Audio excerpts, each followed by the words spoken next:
मुल्की सियासत जिहड़ी है वो शतरंज की बसात है, जिथे हर चाल दे पिछे एक होर चाल छुपी हुई है। एक पासे अदालत है, दूजे पासे हुकूमत है और तीजे पासे कौन है? तीजे पासे है ओपोजिशन और चौथे पासे एहतजाज एहतजाज एहतजाज।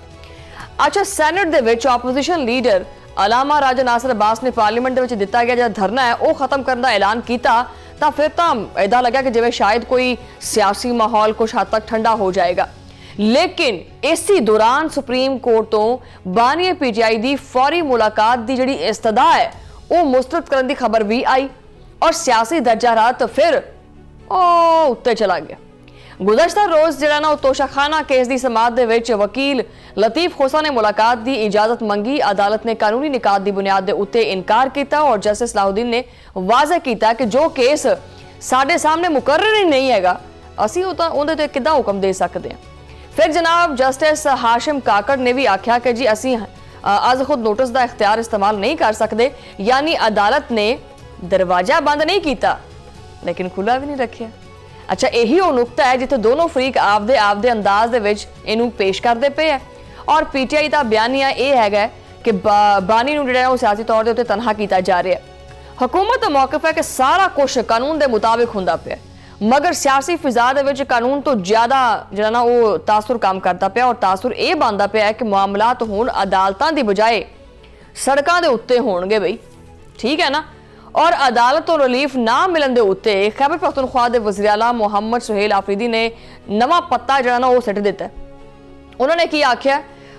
उन्होंने आख्या कि जी इमरान खान रिहाई फोर्स बनाने का ऐलान असीं करदे पे हैं, यानी इमरान खान रिहाई फोर्स ਇਹਦਾ ऐलान किया उन्होंने। जी हाँ, एक बाकायदा तौर पर फोर्स।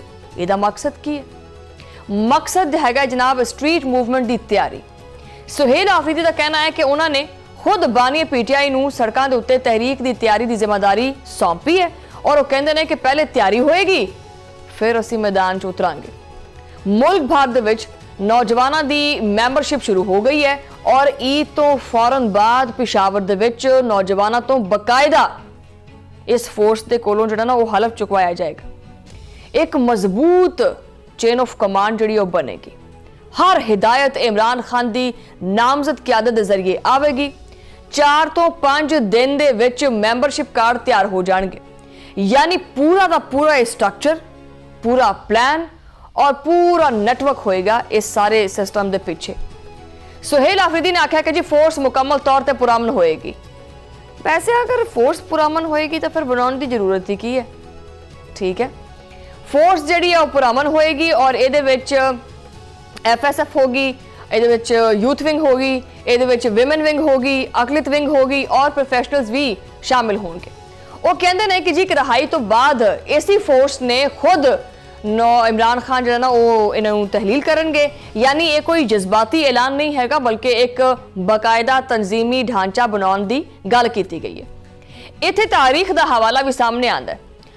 कुछ लोग जिहड़े ने इस ऐलान नूं माजी नाल जोड़न की कोशिश करते पे है। उन्होंने याद आया कि जुल्फिकार अली भुट्टो की फैडरल सिक्योरिटी फोर्स यानी वो फोर्स जिहड़ी कि सियासी मुखालफीन नाल निबड़न वास्ते बनाई गई सी, फिर खुद तनाज़ा दे विच घिरी और बलाखिर एसी दे अफसरान जिहड़े ने और रियासती गवाह बन के सामने आ गए। तारीख का हवाला दे के आख्या जा रहा है कि जदों सियासत दे विच फोर्सेस बनदियां ने ना तो फिर कहानी सीधी नहीं रहिंदी। लेकिन पीटीआई दे हल्के इस मवाजने नूं मुस्तरद करदे पे है। उन्होंने कहना है कि इस सियासी कारकुनां की मुनज़म तहरीक होएगी और कोई मतवाजी इदारा नहीं, बल्कि मगर एक सवाल यह है कि वाकई ये सारा कुछ इन्ना सादा है जिन्ना नजर आता पिया। सियासत दे विच जिहड़ा ये लफ्ज फोर्स है ना, ये बजाते खुद एक ताकतवर लफ्ज बन जाता है फोर्स। और जो सड़कों की गल होवे तां स्ट्रीट मूवमेंट की गल होवे तां हुकूमत ऑलरेडी जिहड़ा ना वो कोई ना कोई खौफ महसूस करती है, उनका चौंकना बड़ा फितरी हो जाता है। इस फोर्स के ऐलान तो बाद हुकूमत का भी जाहिर गल है सख्त रद्द अमल आना सी, तो इस फोर्स के ऐलान तो बाद हुकूमत का सख्त रद्द अमल आया और सब तो पहले रद्द अमल आया जनाब जी वज़ीर आज़म के मुशीर बराए सियासी अमूर सैनेटर राना सनाउल्लाह। वो वैसे भी बड़े सख्त अल्फाज इस्तेमाल करते हैं तो उन्होंने मजीद सख्त अल्फाज इस्तेमाल किए। जरा गौर नाल सुनिए। उन्होंने आख्या भी अगर टेढ़ी उंगली की यानी किसी भी काम वास्ते इन्होंने अपनी कोई उंगल जो कहते ना उंगली टेढ़ी घी निकालना हो तो उंगली टेढ़ी करनी पड़ती है, यानी अपना काम निकलवाना हो तो उन्होंने आख्या कि जी अगर इन्होंने उंगल टेढ़ी की तो उंगल ही टुट जानी है, फायदा ही कोई नहीं हैगा। उन्होंने ये भी वाजे किया कि इस तरह की स्ट्रीट मूवमेंट जी है मुल्क नूं इंतशार के पासे लैके जाती है। वैसे राणा सनाउल्ला साहब पहले मैनूं ये दसो, पहले किहड़ा कट्ठे बह के एक प्लेट 'च रोटी खांदे, पहले भी तो इंतशार ही फैलिया पे।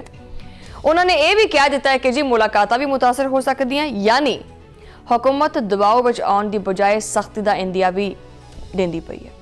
ਇਹਦੇ ਨਾਲ ਰਾਣਾ ਸਨਾਉਲਾ ਨੇ ਇੱਕ ਬੜਾ ਤਹਿਲਕਾ ਖੇਜ਼ ਇਨਕਸ਼ਾਫ ਕੀਤਾ। ਉਹ ਕਹਿੰਦੇ ਨੇ ਕਿ ਬਾਨੀ ਪੀਟੀਆਈ ਦੇ ਨਾਲ ਡੀਲ ਦੀ ਦੋ ਸੰਜੀਦਾ ਕੋਸ਼ਿਸ਼ਾਂ ਹੋਈਆਂ ਨੇ। ਪਹਿਲੀ ਕੋਸ਼ਿਸ਼ ਮੋਹਸਨ ਨਕਵੀ ਔਰ ਦੂਜੀ ਪਹਿਲੀ ਕੋਸ਼ਿਸ਼ ਹੈਗੀ ਮੋਹਸਨ ਨਕਵੀ ਔਰ ਅਲੀ ਅਮੀਨ ਗੰਡਾਪੁਰ। ਉਹਨਾਂ ਨੇ 26 ਨਵੰਬਰ ਦੇ ਇhtਜਾਜ ਤੋਂ ਪਹਿਲੇ ਔਰ ਬਾਅਦ ਦੇ ਵਿੱਚ ਦੂਸਰੀ ਕੋਸ਼ਿਸ਼ ਬਰੂਨੇ ਮੁਲਕ ਤੋਂ ਆਏ ਕਰੀਬੀ ਅਫਰਾਦ ਨੇ ਕੀਤੀ। ਰਾਣਾ ਸਨਾਉਲਾ ਦੇ ਮੁਤਾਬਿਕ ਇਹ ਸਾਰਾ ਕੁਝ ਹਕੂਮਤ ਦੇ ਇਲਮ ਦੇ ਵਿੱਚ ਹੈਗਾ ਸੀ, ਕਿਉਂਕਿ ਹਕੂਮਤ ਦੇ ਬਗੈਰ ਕੋਈ ਐਸੀ ਗੱਲ ਮੁਮਕਿਨ ਹੀ ਨਹੀਂ ਹੈਗੀ। लेकिन उन्होंने ये भी आख्या कि बानी पीटीआई की शराइत किसी वास्ते काबिले कबूल नहीं हैगियां। वो कहते हैं कि तुसी मेरी जगह आ जाओ और मैं तुहाडी जगह आ जाना वा। हुण ये फार्मूला मैनूं दसो कौन मन्नेगा? यानी वो कहते हैं कि बानी पीटीआई कहते हैं कि जिथे तुसी हैगे हैं इकतदार की कुर्सी ते मैं बह जाना वा और जिहड़ा मेरा ये अडियाला जेल हैगी है इत्थे तुसी आ जाओ। यानी ये वो फार्मूला है जिहड़ा कि राणा सनाउल्ला कहते पे ने कि जी ये कौन मन्नेगा। राणा सनाउल्ला के मुताबिक जो ना वो 26 नवंबर 2024 ਨੂੰ पीटीआई ਨੂੰ पेशकश की गई सी कि वो ਜਿਹੜੇ ਹੈਗੇ ਨੇ ਉਹ ਮਿਲ ਕੇ ਬੈਠਣ ਔਰ ਹਕੂਮਤ ਉੱਥੇ ਮੁਜ਼ਾਕਰਾਤ ਵੀ ਕਰੇ। ਲੇਕਿਨ ਫਿਰ ਬਾਅਦ ਚ ਪਿੱਛੇ ਹਟ ਕੇ ਹਰ ਵਾਰੀ ਇਹ ਗੱਲ ਹੁੰਦੀ ਹੈ, ਹਰ ਵਾਰੀ ਪਿੱਛੇ ਹਟ ਜਾਂਦੇ। ਬਾਨੀ ਪੀਟੀਆਈ ਜੇਲ੍ਹ ਤੋਂ ਬਾਹਰ ਆਣਾ ਹੀ ਨਹੀਂ ਚਾਹੁੰਦੇ। ਹਕੂਮਤ ਚਾਹੁੰਦੀ ਸੀ ਕਿ ਕੇਸਿਸ ਚੱਲਦੇ ਰਹਿਣ ਔਰ ਉਹ ਬਾਹਰ ਜਾਣ, ਮਗਰ ਗੱਲ ਫਿਰ ਵੀ ਨਾ ਬਣੀ। ਇਹ ਹਕੂਮਤ ਦਾ ਮੌਕਿਫ ਹੈ। ਲੇਕਿਨ ਕਹਾਣੀ ਦਾ ਦੂਸਰਾ ਰੁਖ ਵੀ ਹੈਗਾ। ਉਹ ਇਹ ਹੈਗਾ ਹੈ ਕਿ ਪੀਟੀਆਈ ਦੇ ਜਿਹੜੇ ਮਰਕਜ਼ੀ ਰਹਿਨੁਮਾ ਬੈਰਿਸਟਰ ਉਮਰ ਨਿਆਜ਼ੀ ਨੇ ਉਹਨਾਂ ਨੇ ਹਕੂਮਤੀ ਬਿਆਨੀ ਨੂੰ ਮੁਸਤਰਦ ਕਰ ਦਿੱਤਾ। ਉਹਨਾਂ ਦਾ ਕਹਿਣਾ ਹੈ ਕਿ ਹਕੂਮਤ ਚਾਹੁੰਦੀ ਹੈ ਕਿ ਕੇਸਿਸ ਜਿਹੜੇ ਨੇ ਉਹ ਪਏ ਰਹਿਣ ਔਰ ਬਾਨੀ ਜਿਹੜੇ ਨਾ ਉਹ ਬਾਹਰ ਆ ਜਾਣ। ਲੇਕਿਨ ਇਮਰਾਨ ਖਾਨ ਨੂੰ ਇਹ ਕਬੂਲ ਨਹੀਂ ਹੈਗਾ। ਉਹ ਡੀਲ ਕਰਕੇ ਨਵਾਜ਼ ਸ਼ਰੀਫ ਨਹੀਂ ਬਣਨਾ ਚਾਹੁੰਦੇ। ਉਹ ਆਪਦੀ ਜ਼ਿਲਤ ਵਾਸਤੇ ਕੋਈ ਫੇਵਰ ਨਹੀਂ ਮੰਗਦੇ ਪਏ। ਉਹਨਾਂ ਦਾ ਮੁਤਾਲਬਾ ਇੰਤਹਾਈ ਸਾਦਾ ਹੈ। ਇਮਰਾਨ ਖਾਨ ਦਾ ਮੁਤਾਲਬਾ ਇੰਤਹਾਈ ਸਾਦਾ ਹੈ। ਸਾਰੇ ਕੇਸਿਸ ਲਾਓ, फेयर ट्रायल दो तो फैसले होने दे, क्योंकि उन्होंने मुताबिक ये सारे सियासी केसेस ने अगर शफाफ ट्रायल होवे तो सारे मामला जड़े ने खुद ब खुद खत्म हो जाएंगे। बैरिस्टर उमर नियाजी कहते हैं कि सिस्टम चाहता है कि इमरान खान गर्दन झुका के बैरक तो बाहर निकले, ठीक है, मगर वो ऐसा नहीं करेंगे। वो कहते हैं कि जी मेरे सारे केसेस एक नालों नाल लाओ, मेरे नाल फेयर ट्रायल करो, मैं कानून का सामना करांगा और मैं कानून का सामना करना जानता वा।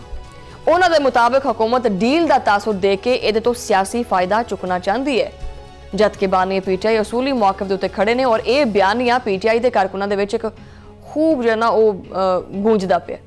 और इस बयानिए की जंग यह है कि हुकूमत कहती है कि डील की कोशिश हुई मगर नाकाम रही और पीटीआई कहती है कि असीं तां डील मंगी नहीं। ये डील की गल किहने कीती है? असीं तां डील मंगी नहीं। एक कहता है कि रिहाई चाहते हैं मगर शर्तां जड़ियां बड़ियां अजीब ने। दूजा कहता है कि सानू सिर्फ इंसाफ चाहिए है। ये विच आवाम फसी पई है। आवाम बड़ी कन्फ्यूज है कि भी सच कित्थे है। इस महाजराई दे विच असल सवाल यह है कि हुण अगे की होएगा। अगे भी वैसे कुछ नहीं है, मैं तुहानूं दस देनी अगे भी यही कुछ ही है जिहड़ा मैं पढ़दी पई हां। अगर रिहाई फोर्स वाकई फाल हो गई, वैसे ये थोड़ा अलार्मिंग सिचुएशन है। जो फोर्स का नाम देना ये बड़ा अलार्मिंग सिचुएशन है। वैसे अगर ये रिहाई फोर्स वाकई फाल हो गई तो मुल्क भर दे विच रैलियां भी होणगियां, जलसे जुलूस भी होणगे, कारकुन मुनज़म भी होणगे। हुकूमत अगर सख्ती करेगी तो फिर गिरफ्तारियां का सिलसिला भी शुरू हो सकता है।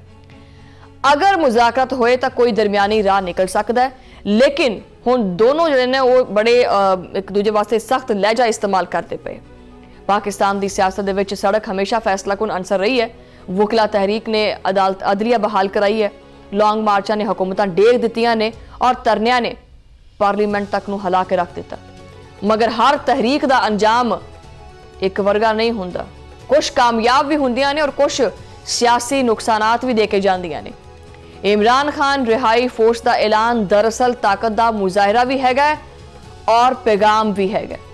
पैगाम यह है कि असी मुनज़्ज़म हाँ, असी मुतहरिक हाँ और असी पिछे नहीं हटांगे। और हुकूमत की कहती है, हुकूमत का पैगाम भी वाजे है। हुकूमत कहती है कि कानून तो बाहर कोई भी कदम या हर कदम असी बर्दाश्त नहीं करेंगे।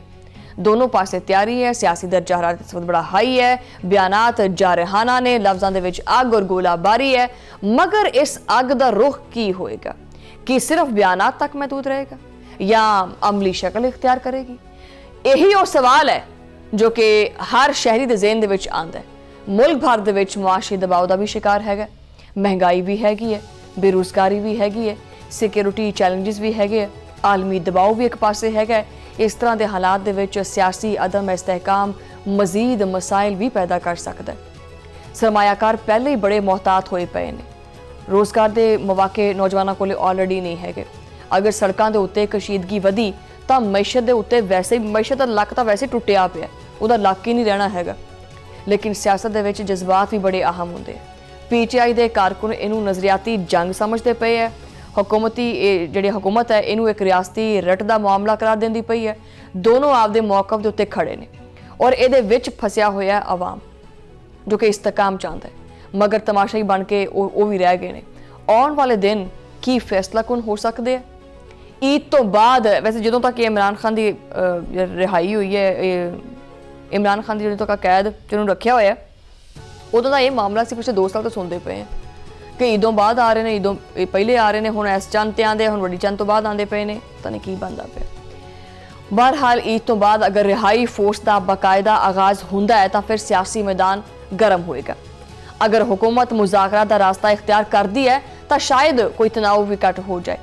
अगर अदालतों दे विच कोई वड्डा रिलीफ आंदा है तो मंजरनामा भी बदल सकता है। फिलहाल कहानी आपदे अरूज की तरफ वधदी पई है। हर बयान जिहड़ा वो एक नवी बहस नूं जन्म देंदा पिया, हर ऐलान तो बाद रद्द अमल भी आंदा पिया। सियासी दर्जा हरारत थले आने की बजाय मजीद उत्ते जांदा पिया। और सिर्फ एक पार्टी की लड़ाई नहीं हैगी, ये ताकत की लड़ाई है, कानून की, सियासत और सड़क के दरमियान एक कशमकश भी हैगी।